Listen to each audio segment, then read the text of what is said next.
Hey horror fans, welcome back to Room 237. Come at you with another review and of yet another remake, and that is 2009's Stepfather remake. Now, of course, I found this for less than $4. This is known as one of, another example of the Fog, Prom Night, really terrible remakes. It holds an 11% of Rotten Tomatoes. And, of course, my last review was the original Stepfather, which I really enjoyed. I thought it was very smartly made, great performances. It was just the right amount of slasher and psychological thriller and suspense, very methodical. And I thought this was going to be another Fog or Prom Night.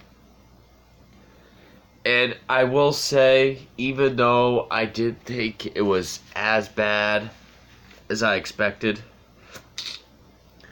it's still a pretty fucking pointless movie. It really is. I mean,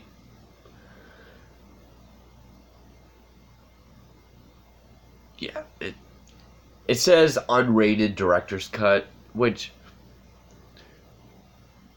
I really don't know why, because same thing, The Fog and Prom Night, same thing, unrated.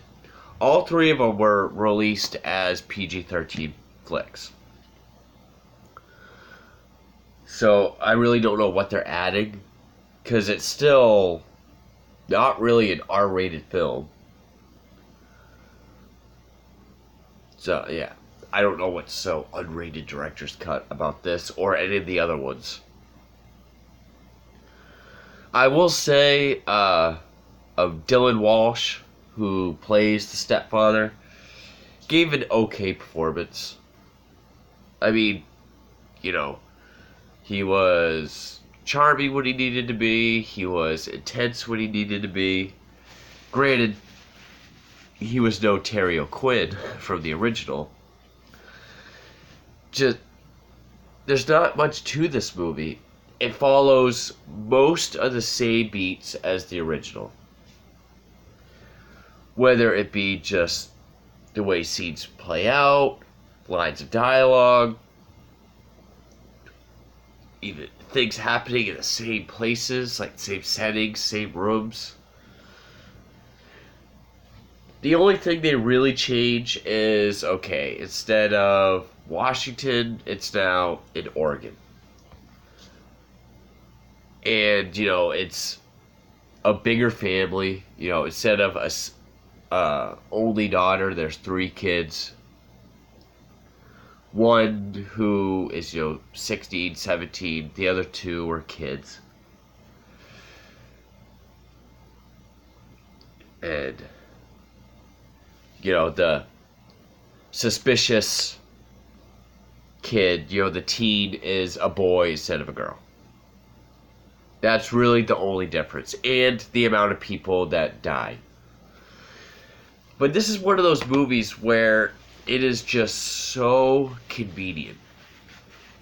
Like, you ever watch movies, especially horror films, where it's just like everything happens so perfectly that, to make it more exciting or to move forward, it's just convenient.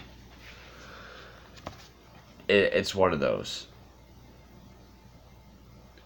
And I usually chalk convenience up to just lack of writing.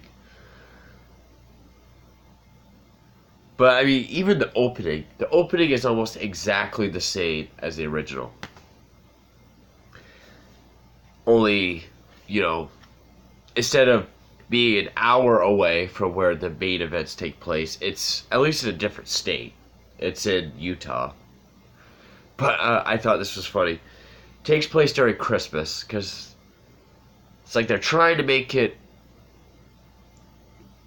just as, maybe more shocking than the original. Because the opening of the original really sets the tone for the film in a big way. And I thought it was very well shot and executed. It's Christmas time, yet there's snow on the ground, yet all the trees are fucking green. I live in Maine. I know you either have green trees or you have snow. You have one or the other. So I just thought that was funny. But still, he has a beard, he cuts it with scissors first, then he shaves, changes color of his contacts, gets dressed, goes downstairs. Eventually we see the living room where the family is. They're all dead.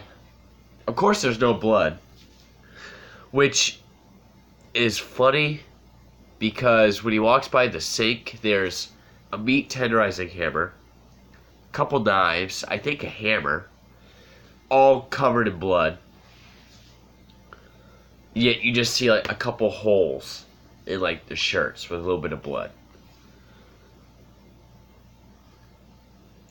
And like when he actually leaves the house, I think it's another kid. There's like a overhead shot. There's like a pool of blood around her.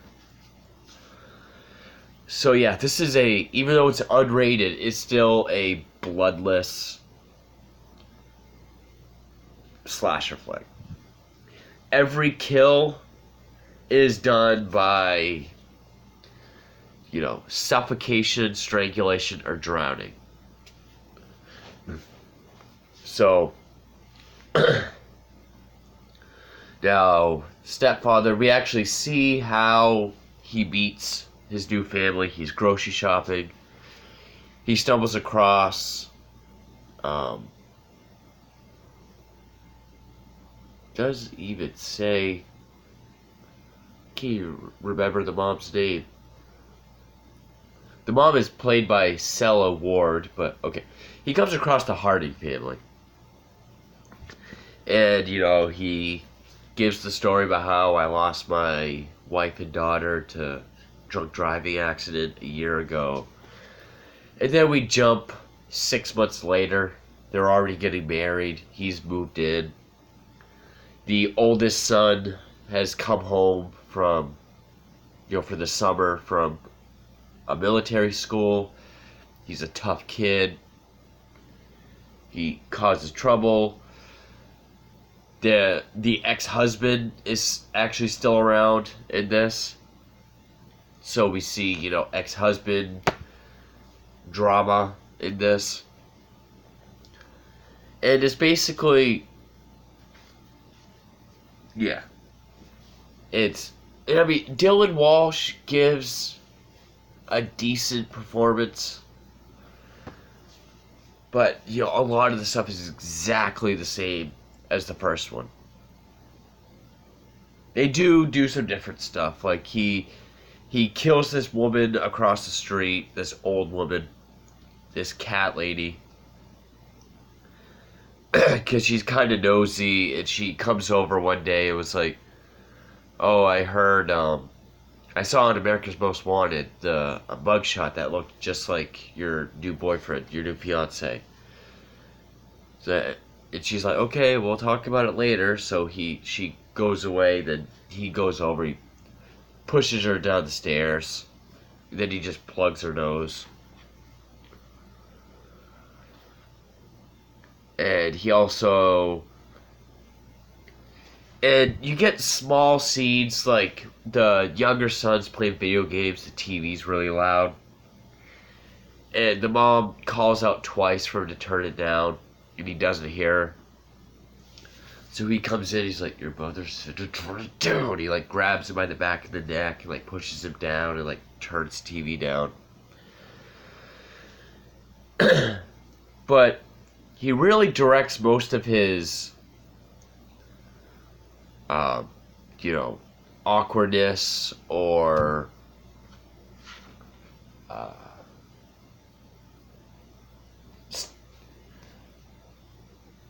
being standoffish with the eldest son,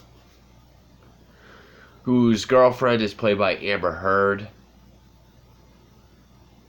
who of course I believe is Johnny Depp's ex. She was in Pineapple Express. And all of her scenes they have a pool in the backyard. All of her scenes except for the end, she's in a bikini. So that's really all she does is wear a bikini. And eventually to tell the oldest son Michael that his theories are crazy. The ex-husband brings the two younger kids back home one night, and he storms in the house like, "Have you ever touched my son?" Because the son told him about the video game thing. And just it really just it's not methodical. You're just kind of waiting for shit to happen in this. Um, the only thing that they really add to it is how he pays for everything, like literally everything, in cash. He prefers to be paid, even in like a real estate, to be paid in cash, or for him to receive pay in cash. Because he doesn't want to fill out W-2s or any information on himself. He never likes his picture taken. So, like, we get stuff like that. He's rebuilt a bunch of cabinets in the basement that he always keeps locked. One night, the ex-husband stops by and he wants to apologize to him. But he kind of put things together. He was like, "Oh, you said you were on the swim team like Michael is back when did you go to school there?" Tells him the date, and he's like, "Oh, well, there's only been like 4 guys with your name that have graduated the last 30 years, and none of them are you." Is that kind of strange? So he kills him. Again, he smashes him in the head with a vase, throws him down in the basement, but then he, just gets a bag over his head. And he just keeps texting the oldest son from, the real dad's phone. And, like, his boss at a real estate agency is actually the mom's sister.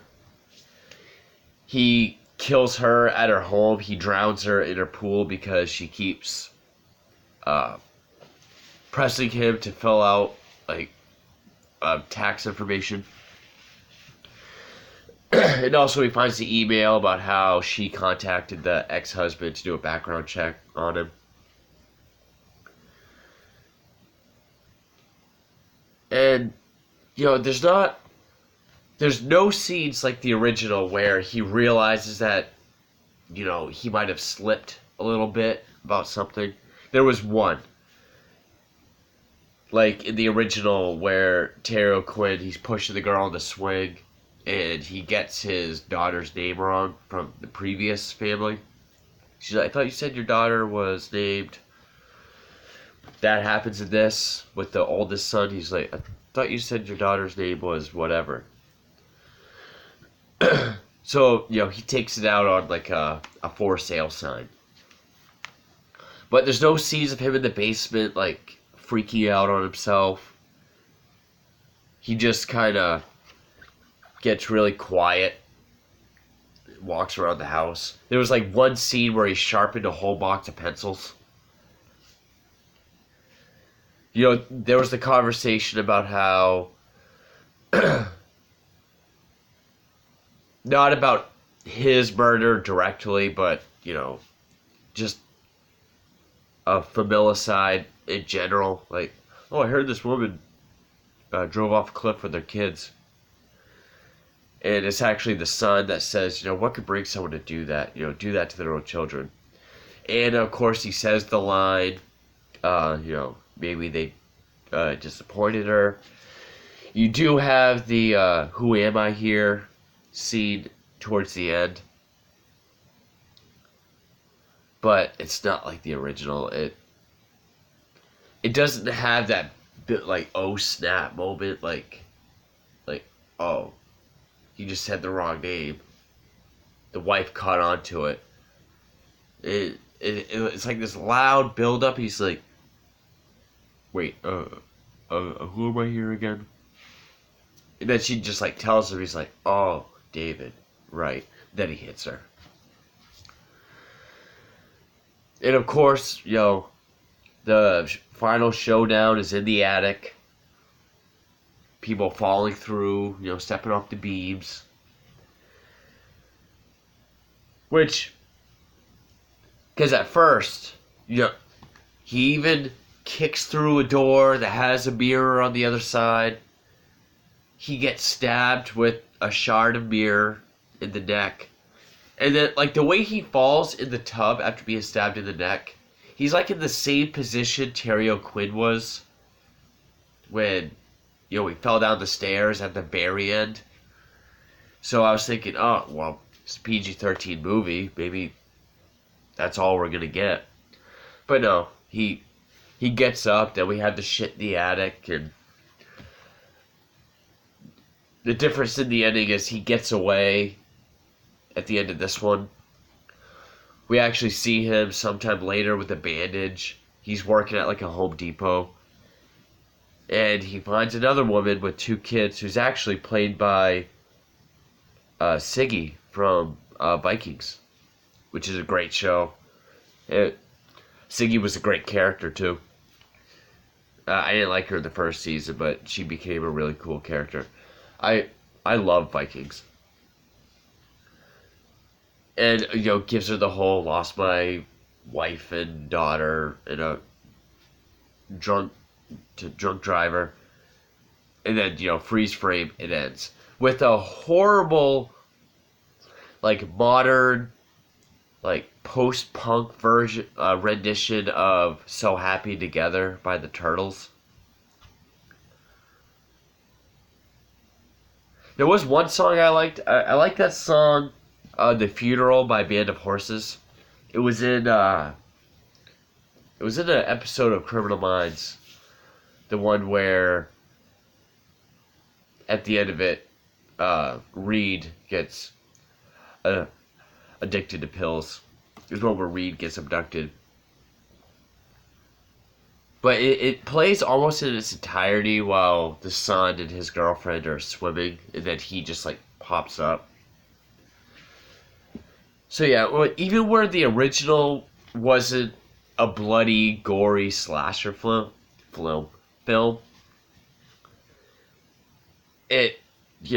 it was still an R-rated movie. It still had its edge to it. This, even though it's unrated, still felt like a PG-13, watered down remake. The only real thing it added was, the layer of how he doesn't like his picture taken, and, he pays everything in cash. He's pretty much untraceable. That was all it added. It took quite a bit from the original. The performances weren't really bad. They were kind of, they were pretty generic. All Amber Heard did was wear a bikini. The son, I guess, did alright. Did better than any other, a pretty boy actor his age probably would have done. I will say, Dylan Walsh, he did do a good job. He's just not Terry O'Quinn.